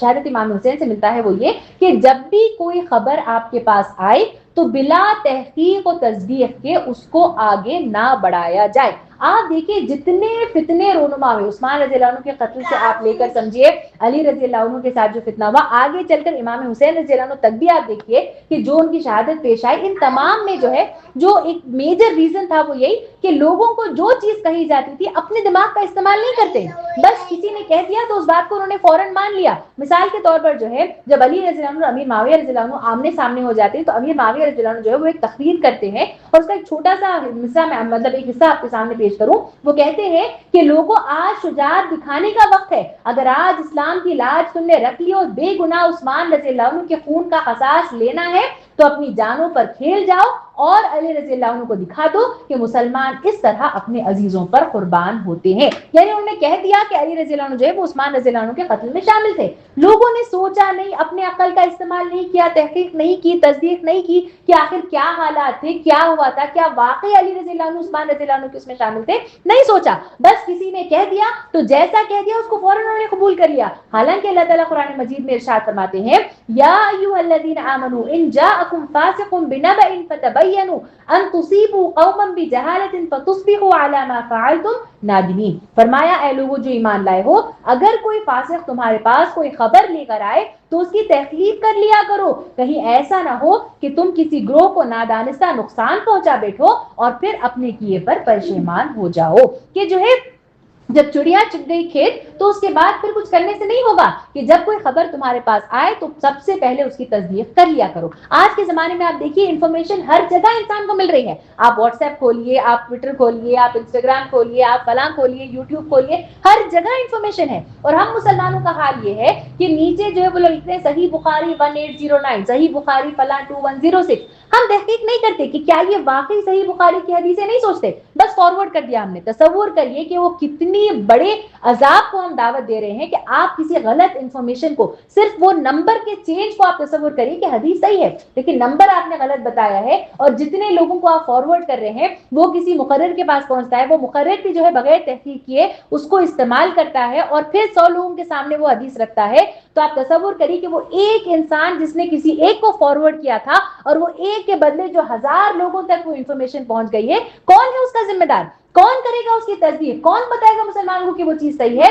اس کا آغاز مجھے اور آپ کو کرنا ہوگا, کوئی اور اس کا ذمہ دار نہیں ہے. خود مسلمان جو ہے اس کو شہادت امام حسین سے یہ چیز سیکھنی ہے کہ بغیر تحقیق کے, بغیر تصدیق کے بات کو آگے کبھی بھی نہ بڑھایا جائے. چوتھا سبق جو شہادت امام حسین سے ملتا ہے وہ یہ کہ جب بھی دنیا میں ہم حق و باطل کے درمیان جنگ یا کشمکش دیکھیں تو ہم حق کے لیے اور ظلم کے خلاف آواز اٹھائیں. ایک مسلمان ہونے کے ناطے یہ ہم پر فرض ہے, یہ ہم پر ضروری ہے. امام حسین رضی اللہ عنہ ارشاد فرماتے ہیں کہ جو شخص ظالم حکمران کی بیعت کو, اس کے حلال کو حرام کرنے کو خاموشی سے دیکھے وہ بھی اسی انجام کا حقدار ہے جو ایک ظالم کا ہوتا ہے. کہ ظلم تو وہ کر رہا ہے لیکن تماشائی بن کر بیٹھنے سے اللہ تعالیٰ کوئی خاص اجر نہیں دے رہے ہمیں. اگر غلط دیکھا تو اللہ کے رسول نے حدیث مبارکہ میں کہا کہ اگر تم کہیں غلط ہوتے ہوئے دیکھو تو اپنے ہاتھ سے اس کو روکنے کی کوشش کرو. اگر اتنی طاقت تمہارے اندر نہیں ہو تو اپنی زبان سے اس کو روکنے کی کوشش کرو, اور اگر اپنی زبان سے بھی نہ کر سکو تو کم سے کم اپنے دل پہ برا مان لو اس چیز کے لیے. اور یہ ایمان کا سب سے کمتر درجہ ہے, اور ہم سب آج وہ کمتر درجے میں بیٹھ کر بہت زیادہ خوش ہیں. ہم دیکھتے ہیں دنیا میں خرابیاں ہو رہی ہیں, ہم دیکھتے ہیں کہ معاشرے میں خرابیاں ہو رہی ہیں, ہم دیکھ رہے ہیں کہ جو ہے ہمارے اپنے خاندان کے بچے ہیں, ہمارے اپنے ریلیٹیوز کے بچے ہیں, ہمارے اپنے جو ہے ہمسایوں کے بچے ہیں, وہ تمام برائیوں میں انوالوڈ ہیں, برائیوں میں ملوث ہیں. ہم ان کے بارے میں 4 لوگوں کے ساتھ غیبت ضرور کریں گے لیکن اس کی اصلاح کرنے کی کوشش نہیں کریں گے. وہ حق کے لیے باطل کے خلاف آواز اٹھا کر لوگوں کو نہیں بتائیں گے, اس بچے کو نہیں سکھائیں گے کہ کیا چیز صحیح ہے اور کیا چیز غلط. حالانکہ اللہ تعالیٰ قرآن مجید میں ارشاد فرماتے ہیں سورہ نساء کی آیت نمبر 135 میں کہ اے لوگوں جو ایمان لائے ہو, انصاف کے علمبردار اور خدا کے واسطے کے گواہ بنو, اگرچہ تمہارے انصاف اور تمہاری گواہی کی ضد تمہاری خود اپنی ذات پر یا تمہارے والدین پر اور رشتہ داروں ہی پر کیوں نہ پڑتی ہو. وہ سچ کہنے سے اگر آپ کو تکلیف پہنچتی ہے, وہ سچ کہنے سے اگر آپ کے رشتہ داروں کو نقصان پہنچتا ہے, وہ سچ کہنے سے اگر آپ کے اپنے والدین تک کو نقصان پہنچتا ہے, تب بھی سچ کہنے سے باز نہ آؤ اور انصاف کے علمبردار بنو. یہ اسلام نے مجھے اور آپ کو سکھایا ہے. لیکن ہم دیکھتے ہیں کہ ہم جو ہے اس کے عین اپوزٹ ہیں کہ جو ہے ہم جو ہے جہاں پر برائی دیکھیں گے اس کو برا ضرور کہیں گے, اس کے متعلق 15-20 لوگوں سے غیبت کریں گے, لیکن جو ہے اس برائی کو ہم چینج کرنے کی یا اس کے خلاف آواز نہیں اٹھائیں گے. اور یہاں پر اللہ تعالیٰ یہ نہیں دیکھتے کہ کتنے لوگ ہیں, تعداد کو یہاں پر نہیں دیکھا جاتا. امام حسین رضی اللہ عنہ جب نکلے کتنے لوگ تھے؟ 72 افراد تھے صرف جو وہاں سے نکلے تھے. دنیا ساری میں کتنے لوگ ہیں؟ کروڑوں لوگ دنیا میں ہیں. ان کے سامنے 72 افراد ٹھہر کر کیا کر سکتے؟ لیکن جو ہے وہ جو کھڑے ہو گئے, اللہ تعالیٰ یہ دیکھنا چاہتے ہیں کہ تم غلط دیکھتے ہو تو آواز اٹھاتے ہو یا نہیں اٹھاتے ہو. یہ پیغام امام حسین رضی اللہ عنہ کی سیرت ہمیں دیتی ہے کہ غلط جہاں پر دیکھو اس کے خلاف آواز اٹھاؤ اور سامنے والے کو بتاؤ کہ وہ جو کر رہا ہے وہ چیز غلط ہے. 5واں پیغام جو ہمیں امام حضرت شہادت امام حسین سے ملتا ہے وہ یہ کہ اسلام کے پھیلنے میں عورتوں کا کردار بھی بہت زیادہ نمایاں رہا ہے اور رہے گا اگر عورتیں چاہیں تو. قرآن مجید میں اللہ تعالیٰ ارشاد فرماتے ہیں سورہ توبہ کی آیت نمبر 71 میں, مومن مرد اور مومن عورتیں یہ سب ایک دوسرے کے رفیق ہیں, بھلائی کا حکم دیتے ہیں, برائی سے روکتے ہیں, نماز قائم کرتے ہیں, زکات دیتے ہیں اور اس کے رسول کی اطاعت کرتے ہیں. یہ وہ لوگ ہیں جن پر اللہ کی رحمت نازل ہو کر رہے گی. یقیناً اللہ تعالیٰ سب پر غالب اور وہ حکیم و دانا ہے. یہاں پر اللہ تعالیٰ نے کہا کہ یہ وہ سب لوگ ہیں جن پر رحمت نازل ہوگی. یہ نہیں کہا کہ صرف مرد ہیں جن کے اوپر اللہ تعالیٰ رحمت نازل کرے گا یا صرف مرد حضرات کو اللہ تعالیٰ نے ذمہ داری دی, یہ نہیں کہا گیا. مومن مرد مومن عورتیں یہاں پر دونوں کا نام لیا گیا کہ اگر عورتیں چاہیں تو بڑے سے بڑا کام کر سکتی ہیں. آئیے ہم شہادت امام حسین کا ایک واقعہ آپ کے سامنے میں رکھوں کہ جب شہادت امام حسین کا واقعہ پیش آتا ہے, امام حسین رضی اللہ عنہ کو جو ہے شہادت کا جام پلا دیا جاتا ہے, تو اس کے بعد وہ جو جتنے بھی صحابیات وہاں پر ہوتے ہیں ان تمام کے سروں کو قلم کر دیا جاتا ہے اور ان تمام کے سر آپ تصور کریے کہ ان کے خواتین ہی کے سامنے ان کے تمام کے سروں کو جو ہے وہ دمشق ان خواتین کے ساتھ لے آیا جاتا ہے. جب وہاں پر لے آیا جاتا ہے تو اس وقت جو یزید ہوتا ہے وہ اس وقت جو ہے ایک صحابی سے مخاطب ہو کر کہتا ہے کہ دیکھو تمہارا باپ میری حکومت کا خاتمہ کرنا چاہتا تھا لیکن خدا کو یہ منظور نہیں تھا, اور دیکھو آج میں زندہ ہوں اور یہاں پر یہ جو ہے یہاں پر مردہ ہے. تو اس وقت جو ہے وہاں پر جو حالت ہوتی ہے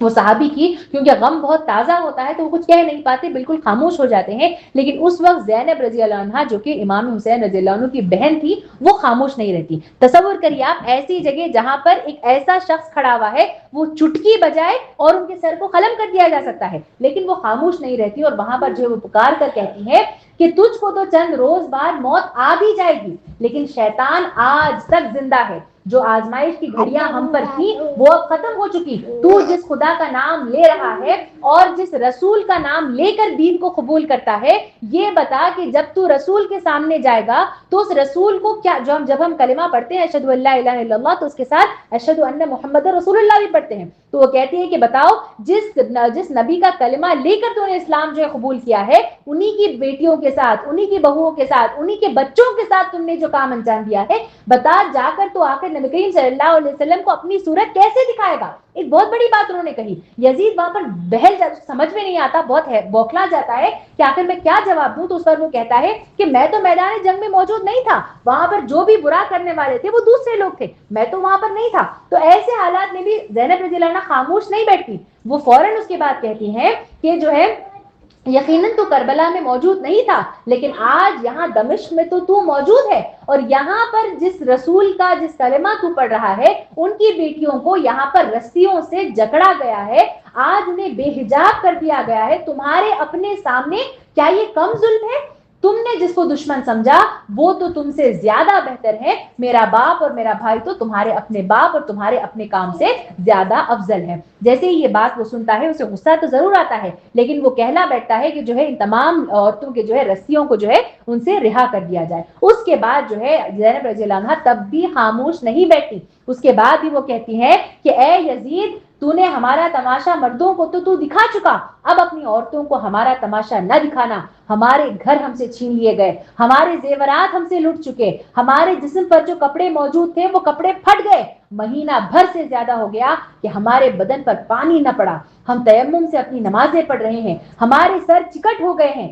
ہماری صورتیں بگڑ گئی ہیں. جن آنکھوں سے تو نے حسین رضی اللہ عنہ کا سر دیکھا ہے وہی آنکھوں نے جو ہے عابد رضی اللہ عنہ کے بازو اور گلا دیکھ کر تیری رسیوں سے ہمارے جسم نیلے پڑ گئے ہیں، اگر تیری آگ کے شعلے اب تک ٹھنڈے ہو گئے ہیں تو ہم کو زیادہ رسوا نہ کر اور ہمیں بھی قتل کر دے، اب ہم کو زندگی کی کوئی ضرورت نہیں ہے۔ اتنی بڑی تقریر، آپ تصور کریے کہ وہ ہمت اگر عورت کے اندر ہو تو عورت وہ کام کر سکتی ہے، لیکن اس کے لیے ہمت کرنا یہ زیادہ ضروری ہے۔ زینب رضی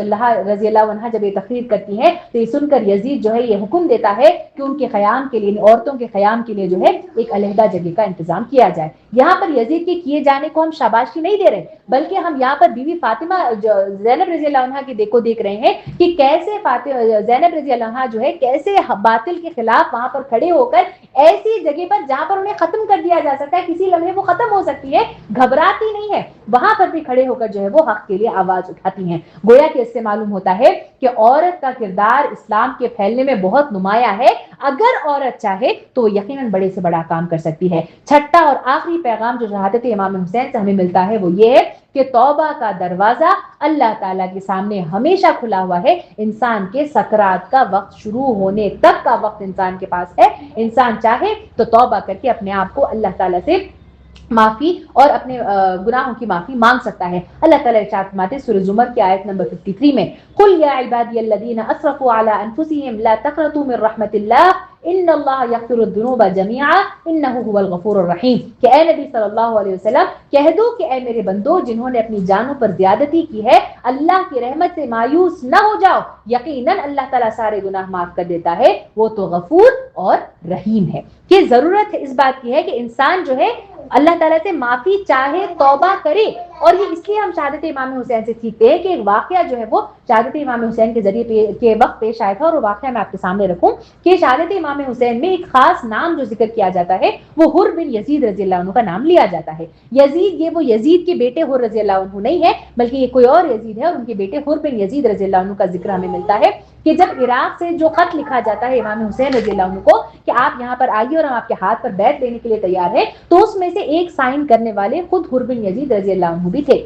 اس کے بعد یہ ہوتا ہے کہ کچھ حالات ایسے پیش آتے ہیں کہ حر رضی اللہ عنہ جو ہے وہ اسلام کے خلاف ہو جاتے ہیں، اور گویا کہ اسلام کے خلاف نہیں، گویا کہ امام حسین رضی اللہ عنہ کے خلاف ہو جاتے ہیں، اور یزید کو جو ہے وہ جا کر مل جاتے ہیں، اور جب کربلا کے میدان میں آنا ہوتا ہے تو اس وقت خود حر بن یزید رضی اللہ عنہ جو ہے کربلا کے میدان میں پہنچتے ہیں کہ وہ نعوذ باللہ امام حسین رضی اللہ عنہ کو جو ہے وہ قتل کر سکیں۔ جب وہ وہاں پر پہنچتے ہیں تو امام حسین رضی اللہ عنہ جو ہے وہ اپنے خیمے سے باہر نکلتے ہیں اور وہاں پر جو ہے تقریر کرتے ہوئے کہتے ہیں کہ نبی کریم صلی اللہ علیہ وسلم کا فرمان ہے کہ حسنین سے مراد حسن حسین رضی اللہ عنہ جو ہے وہ جنت کے جوانوں کے سردار ہیں، تمہاری مجھ سے جو لڑائی ہو رہی ہے وہ اس لیے ہے کہ یزید کے ہاتھ پر میں نے بیعت نہیں لی ہے، اگر تم مجھے یہاں سے جانے دو تو میں ایک جگہ بیٹھ کر اللہ اللہ کروں گا، اپنے بال بچوں کو اپنے ساتھ لے کر جاؤں گا اور جو ہے وہیں پر جو ہے ختم ہو جاؤں گا، لیکن اگر شیطان تمہارے سر پر حاوی ہو چکا ہے تب بھی اس بات کو سمجھ جاؤ کہ میں یزید کے ہاتھ پر بیعت لینے والا نہیں ہوں۔ یہ کہہ کر تھوڑا سا رکتے ہیں اور اس کے بعد وہ دو لوگوں کے نام لے کر کہتے ہیں،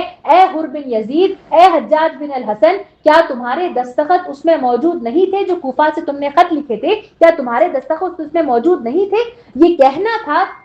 کہ ان الفاظ کا اثر حضرت حر رضی اللہ عنہ پر اتنا زیادہ ہو جاتا ہے کہ وہ فوراً جس آرمی کے ساتھ آئے تھے کہ امام حسین رضی اللہ عنہ کو وہ قتل کر سکیں، فوراً پلٹ جاتے ہیں، اور پلٹ کر جو قوم کے ساتھ آتے ہیں اس قوم کو پلٹ کر کہتے ہیں کہ افسوس ہے تجھ پر اور تیرے حمایتی عبید اللہ بن زیاد پر کہ تم لوگوں نے اپنے ہاتھ ہزاروں مسلمانوں کی عاقبت برباد کر دی ہے، دیکھنے والوں کو دکھا دیا کہ جن آنکھوں نے نبی کریم صلی اللہ علیہ وسلم کو حضرت حسین رضی اللہ عنہ کے حلق پر بوسہ دیتے ہوئے دیکھا تھا، آج تم اسی حلق پر خنجر چلانے کے لیے آمادہ ہو گئے ہو۔ سب سے زیادہ بدنصیب تو میں ہوں کہ میری دنیا بھی گئی اور میرا دین بھی گیا، میں اپنے مولا و آقا کو تجھ بدبخت کی ترغیب سے گھیر کر یہاں پر لے آیا ہوں، اور اب میری سزا یہ ہے کہ میں سب سے پہلے میں خود نبی کریم صلی اللہ علیہ وسلم کے لخت جگر پر قربان ہو جاؤں، اور یہ دیکھ کہ میں ہی تیرے مقابلے میں آؤں گا، اگر تو مرد ہے اور مقابلے کی تاب ہے تو آ میرے سامنے میدان میں اور دیکھ کہ حسین رضی اللہ عنہ کے شہدائی کس طرح اپنے آقا پر جانثار ہو جاتے ہیں۔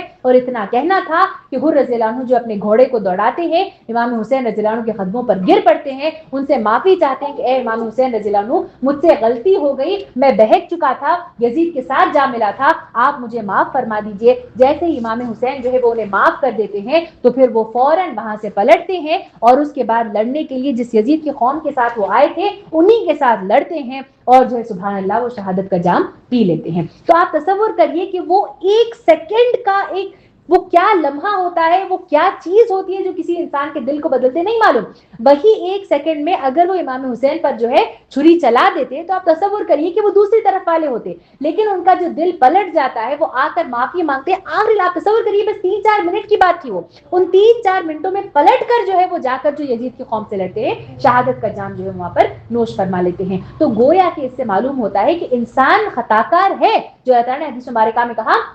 کل نبی کریم صلی اللہ علیہ وسلم نے کہا کل بنی آدم خطاؤن، کہ ہر انسان خطا کار ہے، لیکن بہترین خطا کار کون ہے؟ جو توبہ کرنے والا ہے، پلٹنے والا ہے، اللہ تعالیٰ سے معافی چاہنے والا ہے۔ اور یہی پیغام شہادت امام حسین ہمیں دیتا ہے کہ انسان جو ہے توبہ کرے اور اللہ تعالیٰ کی طرف پلٹ جائے تو اللہ تعالیٰ اس کی گناہ کو ایسا پاک کر دیتے ہیں جو حدیث مبارکہ میں آیا جیسے کہ اس نے کبھی کوئی گناہ کیا ہی نہ ہو۔ اتنی بڑی بات مسلمانوں کے لیے کہی گئی، گناہ تو ہوتے ہیں لیکن توبہ کر کے تو تم دیکھو کہ اللہ تعالیٰ کیسے تمہارے گناہوں کو جو ہے وہ معاف کر دیتا ہے۔ یہ تمام 6 پیغامات جو اب میں نے آپ کے سامنے رکھے، اس سے معلوم ہوتا ہے کہ شہادت امام حسین جو ہے وہ صرف ایک کربلا کا دن، صرف جو ہے کربلا میں پیش آنے والا صرف ایک دن یوم عاشورہ کے دن پیش آنے والا کوئی ایک واقعہ نہیں ہے، یہ ہزاروں کروڑوں سال نسل در نسل چلنے والی جو عداوت، نفرت، بغض کی آگ تھی۔ جو شاعر نے کہا کہ شیطان جو ہے وہ انسانوں سے مخاطب ہو کر کہتا ہے کہ بغض، عداوت، دل میں نفرت انسانوں کی فطرت ہے، سامنے باتیں میٹھے میٹھے، پیٹھ کے پیچھے غیبت ہے، جھوم کے اب کہتا ہوں میں استاد ہے میرا انصاری، کہ انسان جو ہے وہ شیطان کا باپ بن گیا ہے۔ بغض، عداوت، نفرت کی ایسی مثال آپ کو کہیں اور دیکھنے کو نہیں ملتی۔ اللہ تعالیٰ شہادت امام حسین کے ذریعے سے مجھے اور آپ کو یہی سکھاتے ہیں کہ یہ نفرت کی سائیکل کو بند کرو، ختم کرو، یہ نفرتوں کو اور یہ جو اختلافات ہیں، ان اختلافات کے بیسس پر جو ہے اختلافات ضرور ہو سکتے ہیں۔ شریعت میں کئی سارے الگ الگ طریقوں سے نبی کریم صلی اللہ علیہ وسلم کو نماز پڑھتے ہوئے دیکھا گیا ہے، الگ الگ طریقوں سے نبی کریم صلی اللہ علیہ وسلم مجھے کئی ساری باتیں کرتے ہوئے دیکھا گیا ہے۔ اختلافات تو ہو سکتے ہیں لیکن ان اختلافات کی وجہ سے نفرت کے بیج جو ہے وہ اپنے مسلمانوں کے اندر مت بو۔ اور یہ جو خصوصی طور پر واقعہ پیش آیا ہے، یہ 10 محرم کو پیش آنے والا واقعہ ہے جو کہ یوم عاشورہ کا دن کہلاتا ہے۔ لیکن یہ یوم عاشورہ کا دن اور اس کی اہمیت یہ صرف شہادت امام حسین کی وجہ سے نہیں ہے، بلکہ نبی کریم صلی اللہ علیہ وسلم خود جب حیات تھے تو حیاتی کے وقت اللہ کے رسول صلی اللہ علیہ وسلم نے دیکھا تھا کہ جب وہ مدینہ آئے تو یہود کے لوگ جو ہے وہ 10 محرم کو روزہ رکھ رہے ہیں۔ اللہ کے رسول نے پوچھا کہ کیا وجہ ہے کہ تم 10 محرم کو روزہ رکھ رہے ہو؟ تو انہوں نے کہا کہ یہ وہ دن ہے جب موسیٰ علیہ السلام کو فرعون سے نجات ملی اور فرعون جو ہے وہ غرقاب ہو گیا تھا، چنانچہ ہم اللہ تعالیٰ کا شکر ادا کرنے کے لیے جو ہے اس دن کا روزہ رکھتے ہیں۔ تو اس وقت اللہ کے رسول فرماتے ہیں کہ اس بات کے تو ہم مسلمان زیادہ حقدار ہیں کہ ہم اس کا روزہ رکھیں، اور اللہ کے رسول صلی اللہ علیہ وسلم کہتے ہیں کہ ان یہودیوں کی مخالفت کے لیے 10 محرم کو تو روزہ رکھا جائے عاشورہ کا، لیکن اس کے ساتھ ساتھ یا تو 9 محرم کا روزہ جما لیا جائے یا پھر 11 محرم کا روزہ جما لیا جائے تاکہ یہودوں کے خلاف جو ہے ہم یہ کر سکیں۔ یہ جو ہے یوم عاشورہ کی اہمیت تھی۔ پھر اس کے بعد نبی صلی اللہ علیہ وسلم کے جانے کے بعد یہ جو واقعہ پیش آیا کربلا میں، یہ بھی 10 محرم کو پیش آیا، اور یہ واقعہ بھی ہمیں یہی چیز سکھاتا ہے، یہی پیغام دیتا ہے کہ جیسے حسین رضی اللہ عنہ یزید کے خلاف کھڑے ہو گئے، ہم بھی جہاں جہاں غلط دیکھیں ہم اس کے خلاف کھڑے ہونے کو تیار ہو جائیں۔ ہم اپنی زندگی میں کربلا کو ڈھونڈنے کی کوشش کریں۔ ہر انسان کی زندگی میں آپ دیکھیے کوئی نہ کوئی چیلنجز ہے۔ دکھنے میں کئی سارے لوگوں کو دیکھ کر لگتا ہے کہ ان کی زندگی تو کتنی اچھی ہے، کتنی زیادہ پیاری ان کی زندگی ہے، ان کی زندگی میں تو کوئی جہاد نہیں ہے، کوئی مشکلات نہیں ہے، کوئی پریشانیاں نہیں ہے، کوئی تنگ دستیاں نہیں ہے۔ حالانکہ اللہ تعالیٰ نے خصوصی طور پر قرآن مجید میں بھی یہ بات کہی کہ تم کو آزمایا جائے گا، اور تم سے مراد ہر انسان ہے، ہر مسلمان ہے، ہر کسی کو اللہ تعالیٰ آزما کر جو ہے یہ چیز دیکھیں گے کہ کون بہتر عمل کرنے والا ہے۔ آج دنیا میں آپ دیکھیے جھوٹ اور پروپیگنڈا مسلمانوں کے خلاف جو کیا جا رہا ہے، چاہے وہ سوشل میڈیا کے ذریعے سے ہو، چاہے وہ لوگوں کی اپنی زبانوں کے ذریعے سے ہو، جو مسلمانوں پر، جو انسانوں پر الزامات لگائے جا رہے ہیں، جو بہتان لگائے جا رہے ہیں، ہمیں دیکھنا ہے کہ یہ ہمارا کربلا ہے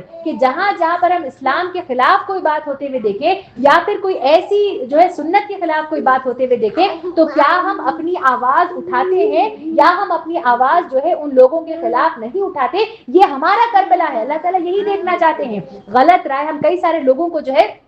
غلط کرتے ہوئے دیکھتے ہیں. ہمارے اپنے خاندانوں میں آپ دیکھیے کچھ ایسے رواج ہیں جو اسلام کے خلاف ہیں، لیکن چونکہ ہمارے باپ دادا وہ رواج کرتے ہوئے چلے آ رہے ہیں تو ہم بھی وہ چیز جو ہے اس کی جو ہے بغیر سوچے بغیر سمجھے وہی چیز کرتے ہوئے آگے بڑھ جاتے ہیں. تصور کریے امام حسین رضی اللہ عنہ بھلے ہی انہیں خلیفہ نہیں بنایا گیا، لیکن اگر وہ آواز نہیں اٹھاتے تو کئی سارے مسلمانوں کو تو اس بات کا اندازہ بھی نہیں ہوتا کہ جو ہو رہا ہے وہ غلط ہے. لوگ اگر اندھی تقلید کر لیتے ہیں وہاں پر کہ جو ہے ہمیں کہا گیا بیٹھ لینے کے لیے ہم جا کر بیٹھ لیں گے، یہ سوچیں گے نہیں کہ اسلام نے کیا کہا ہے، تو اسلام کیسا پہنچتا مجھ تک اور آپ تک. اور آج اگر ہم وہی غلط کام کریں گے کہ جو کچھ ہمارے باپ دادا نے دیا ہے یہ سوچے بغیر کہ یہ اسلام کے خلاف ہے یا اسلام کے مطابق ہے، ہم وہ چیز کرتے ہی چلے آئیں گے، تو آج سے 15 20 25 30 50 سال بعد اگر لوگ اسی چیز کو اسلام سمجھ کر فالو کریں گے تو اس کا ذمہ دار کون ہوگا؟ اس کی جو سائیکل شروعات ہوئی ہے اس کے گناہ کا وبال کس پر ہوگا؟ یہ وبال مجھ پر اور آپ پر بھی ہوگا. عزیز سامعین کرام،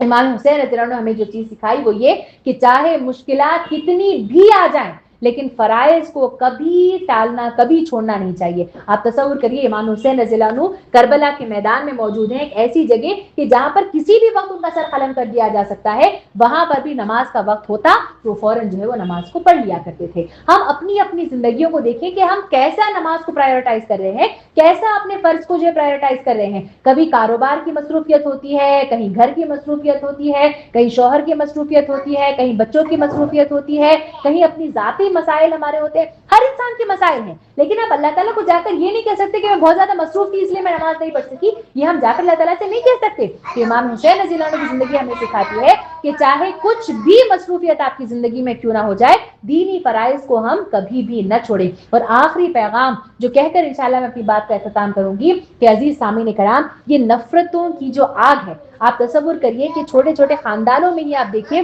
کہ کیسا بچوں کو جو ہے مائیں جو ہے جب بڑی ہوتی ہیں تو اپنے اپنے بچوں کو سکھاتی ہیں کہ دیکھو فلاں تمہاری جو دادی تھی وہ میرے اوپر فلانا ظلم جو ہے وہ کیا کرتی تھی. اور وہ بچوں کے اندر آپ خود دیکھیے کہ کیسے وہ نفرت کے بیج جو ہے یہ چھوٹی چھوٹی چیزیں کہنے سے وہ نفرت کے بیج کیسا بچوں کے اندر چلے جاتے ہیں. ہم تو بس ایسے ہی اپنے دل کی بڑاس نکالنے کے لیے ان کے سامنے کہہ دیتے ہیں، لیکن وہ نفرت جو بچہ لے کر پنپتا ہے اس کا ذمہ دار کون ہے؟ اور یہ آگے جا کر اگر بچہ کچھ غلط کرے یا ان لوگوں سے اپنے تعلقات کو توڑ دے، حالانکہ اللہ کے رسول نے کیا کہا کہ جو ہے تمہیں اپنے رشتے داروں کے ساتھ جو تم سے کٹتا ہے اس سے تمہیں کیا کرنا ہے؟ جڑنا ہے. ہم اپنے بچوں کے اندر نفرت کی آگ کو اتنا زیادہ آگے بڑھا رہے ہیں، اپنے شوہر کے سامنے ہے تو دوسروں کی برائی کرنا، اپنے نندوں کی برائی اپنے شوہر سے کرنا، اپنے ساس کی برائی اپنے شوہر سے کرنا، اپنے گھر والوں کے سامنے جا کر اپنے سسرال کی برائیاں کرنا. آپ تصور کریے کہ وہ نفرت کے بیچ آٹومیٹکلی آہستہ آہستہ ہم بو رہے ہیں. آپ خود اس کا اثر دیکھیے کہ کئی سارے لوگ شادی کے بعد کسی نے 20 25 30 سال 50 سال گزار لیے ہیں، اتنے سال گزارنے کے بعد آپ دیکھتے ہیں کہ کیسے رویوں میں تبدیلی آ جاتی ہے، کیسا آپ کا اپنا بچہ اپنے چاچا کے ساتھ، اپنے پھپھو کے ساتھ، اپنے تایا کے ساتھ، اپنے ماما کے ساتھ کیسا بیہیویئر رکھتا ہے. آپ خود اس سے اندازہ لگا سکتے ہیں کہ وہ نفرت کی آگ کہیں نہ کہیں آج صرف مسلمانوں ہی میں نہیں بلکہ غیر مسلمانوں میں تک بھی یہ نفرت کی آگ جو ہے ہمیں دیکھنے کو ملتی ہے. ہم یہ کوشش کریں، کوشش نہیں بلکہ یہ ہم ضروری طور پر کریں کہ جو ہے ہماری وجہ سے کہیں نفرت کی چین کا آغاز نہ ہو، کیونکہ اگر خدا نخواستہ ایسا کچھ ہوتا ہے تو اس کا ذمہ دار میں اور آپ ہوں گے اور ہمیں جا کر اس کا حساب اللہ رب العالمین سے دینا ہوگا. اللہ رب العالمین سے دعا ہے کہ جو کچھ ہم نے یہاں پر سنا ہے اللہ رب العالمین ہمیں سب سے پہلے تو اس کو سمجھنے والا بنائے، شہادت امام حسین کو پڑھنے والے، اس کو سمجھنے والے بنائے. اللہ تعالیٰ ہمیں اس کے پیغامات کو اللہ تعالیٰ ہمیں سمجھنے والا بنائے، اور جو کچھ ہم نے سنا ہے اس کو صرف سن کر جو ہے ختم کر کے ایک کان سے دوسرے کان سے نکالنے والے نہیں بلکہ سن کر عمل کرنے والے اللہ تعالیٰ ہم سب کو بنائے. آمین. باخر دعوانا الحمدللہ رب العالمین، والسلام علیکم ورحمۃ اللہ وبرکاتہ.